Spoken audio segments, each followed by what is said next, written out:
I created the GI Surgeries workshop because I felt it was really important that as general practitioners, if you're not comfortable with a lot of these abdominal procedures, that you have one accurate and close at hand information that you can review before you go in, that you can have some of your questions answered. What kind of suture material do I use?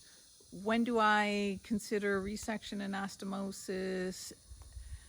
But also that you have a multitude of videos to watch of various surgeries. And if you watch those videos enough times, these surgical procedures, how to handle the intestine, how to handle the stomach, how to do a resection and anastomosis, will just become a little more ingrained in you to give you the confidence you need to go out and perform this surgery on a patient.